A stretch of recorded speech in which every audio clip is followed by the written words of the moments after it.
You ever get that weird feeling like something's missing on the road lately? Like the gas stations are quieter, the group rides are smaller, and the bike nights, they just don't hit like they used to. It feels like we're seeing fewer motorcycles on the road these days. Something's changing, and not in a good way. And look, gang, I like to throw out a lot of dry humor and sarcasm into my videos, but this one's a serious subject. You're not imagining it. The motorcycle community is shrinking, and not slowly either. In some places, it's falling off a cliff. And it's not because people don't love riding. It's something deeper than that. The motorcycle community is getting quieter. Dealers are shutting down. Prices are climbing. Clubs are thinning out. And a lot of riders are aging out, literally. And if we don't talk about why this is happening, we're going to lose more than just bikes. We're going to lose a way of life. Gang, I've been in this game longer than I like to admit, and I've seen this community at its best. Packed rallies, parking lots full of chrome, and strangers becoming friends over bad coffee and even worse exhaust fumes. Riding used to feel like being part of something bigger, and it still does. But lately, it's starting to feel a little bit more empty. Not just on the road, but in the culture. The meetups are smaller, the events are getting quieter, and even some dealerships I used to ride past every weekend, they're just gone now. And listen, I'm not here to rant about how things used to be better. I'm just saying there's a shift happening. You can feel it. So let's break it down. What's really going on with the motorcycle community? Why are fewer people getting into it? And more importantly, what can we do about it? And look, I try to do a ton of research for most videos, and I'll have a lot of links in the description below that'll support most of this. But also, a lot of this is anecdotal and my personal opinion, and maybe you disagree, and that's great. I'm happy to have that discussion with anyone in the comments below. So let's break down exactly why the motorcycle community may be dying, what's causing it, and whether or not there's still a way to bring it back. And trust me, some of this may surprise you.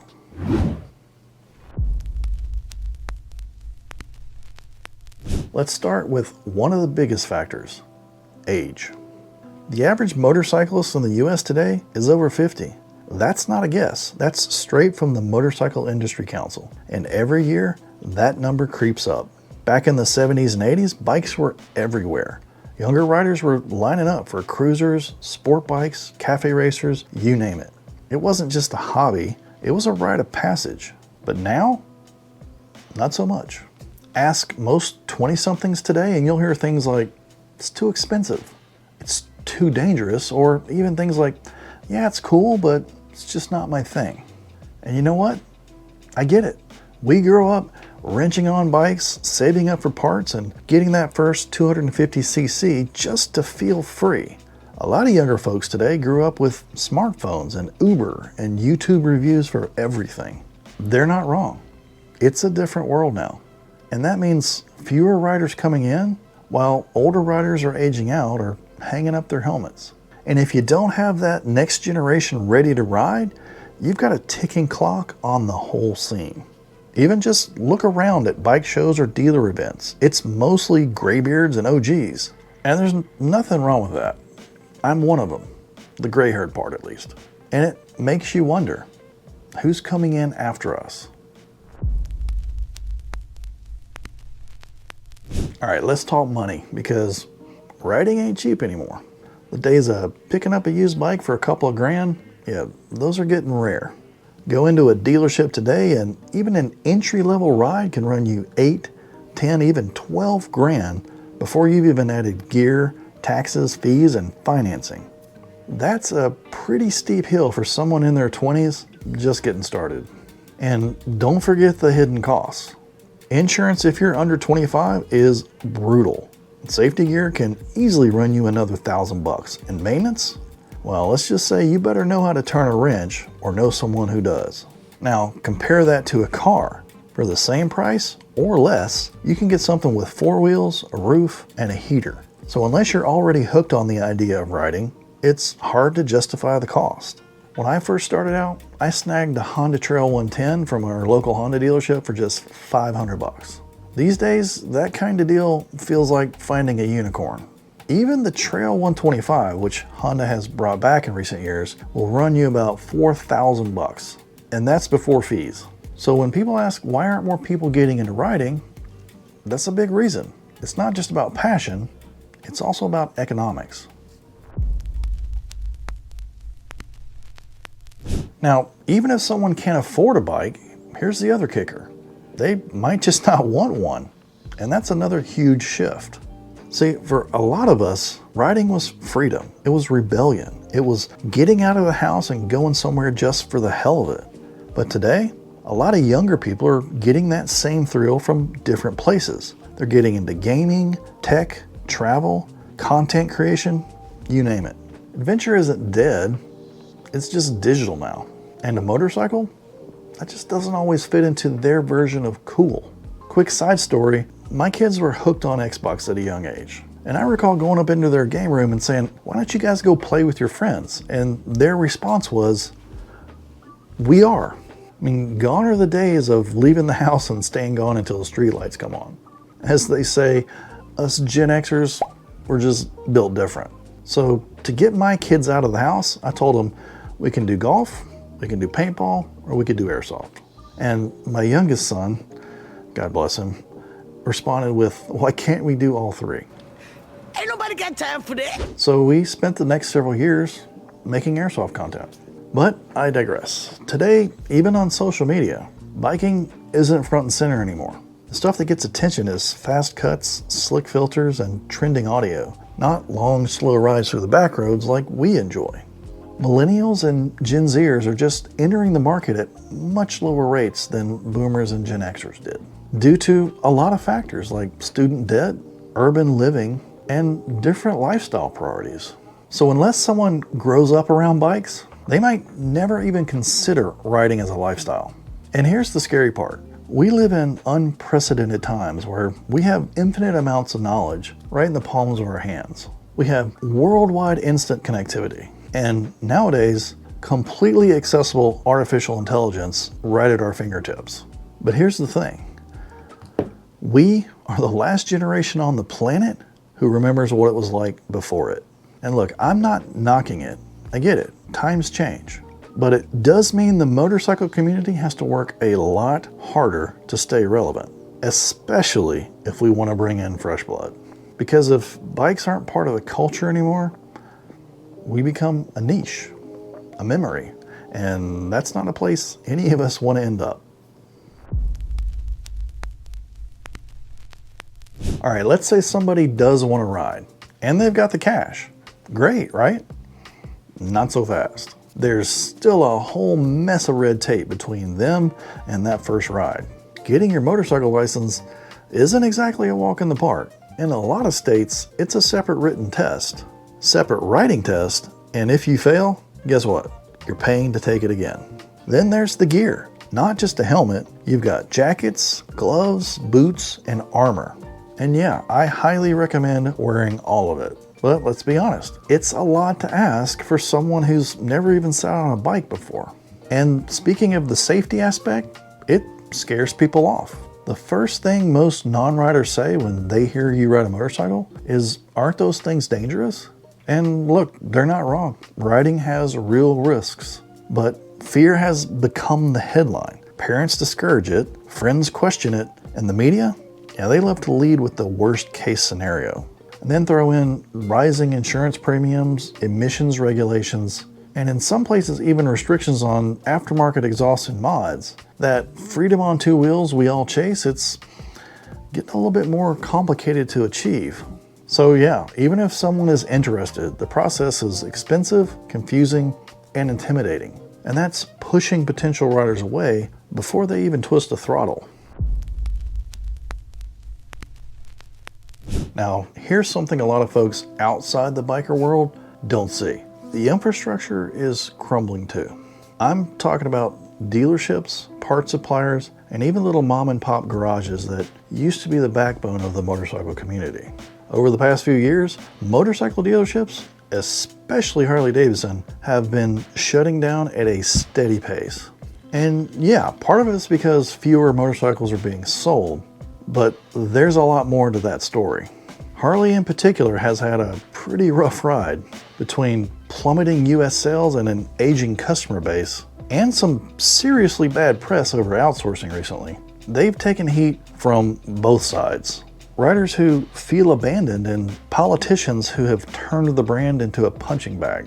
Remember a few years ago when Harley shifted some manufacturing overseas to avoid EU tariffs?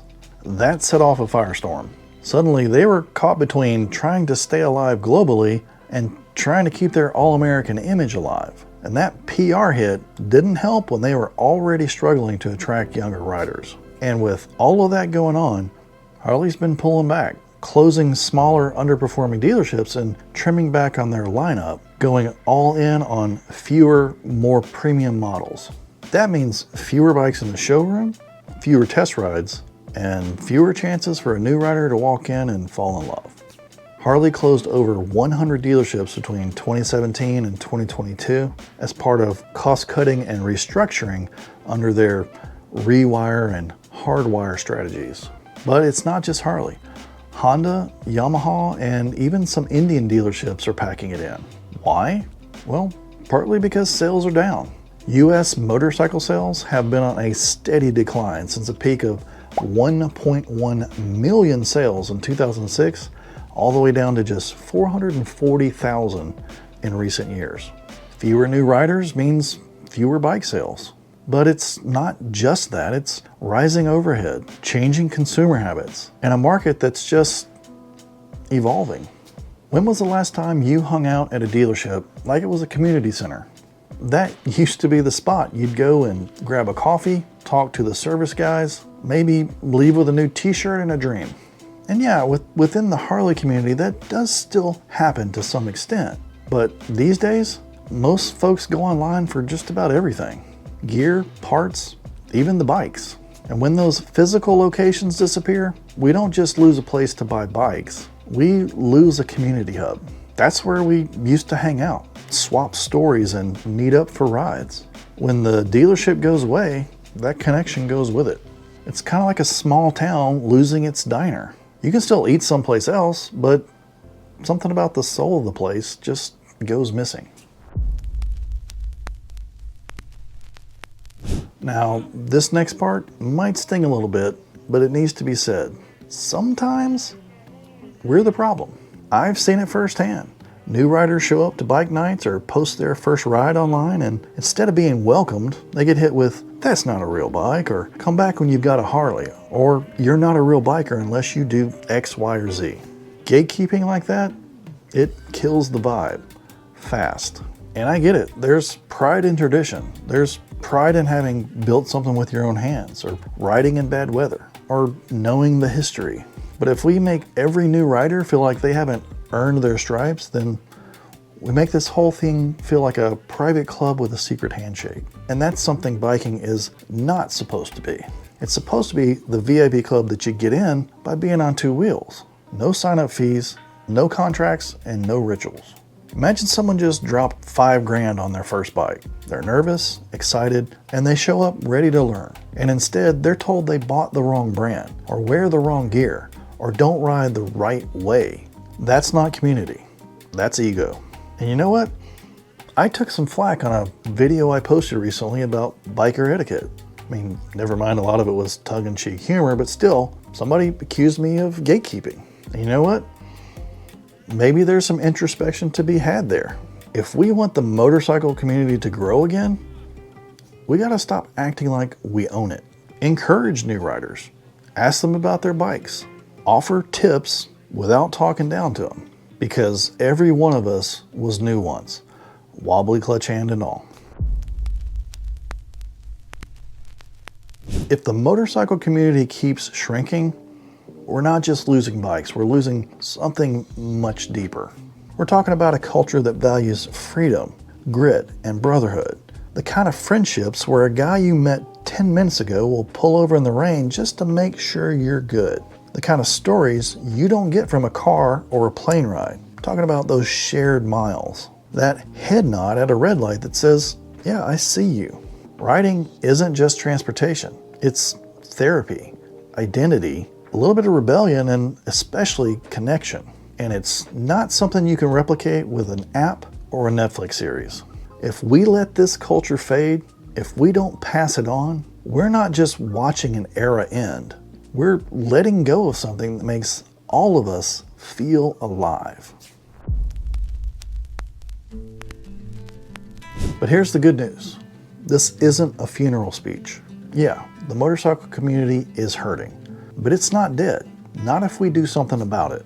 It starts small. Talk to the new guy at bike night. Compliment their ride, even if it's not your style. Remember what it felt like when you were starting out. Be that person for someone else. I'm doing what I can to bring along new riders in my own family. And believe it or not, there's a lot we can do. You got knowledge? Share it by posting that how-to video. Support your local dealerships if you can. How about attend the charity events? Show up for the local small events, not just the big bike weeks. These things only stick around if we actually show up for them. Show people that riding is more than just bikes. It's belonging. And if you're part of that aging older guard, guys like me, we've got to reach back while we still can. Pass down the stories and the skills and the experiences. Because culture doesn't survive by accident. It survives because people choose to keep it alive. So let's not just sit back and watch it fade. Let's talk about it. Share this video with your crew. Drop a comment below. Tell me what you're seeing where you ride. Are things better? Worse? Are new riders showing up? Or is it just the old guard towing the line? The more we speak up, the more we show up, the better chance we've got keeping this community alive. Not for the nostalgia, but for the future. I'm Salty Old Biker, and I still think we have miles left in us. So ride hard, stay salty, stay safe, and I'll see you out there.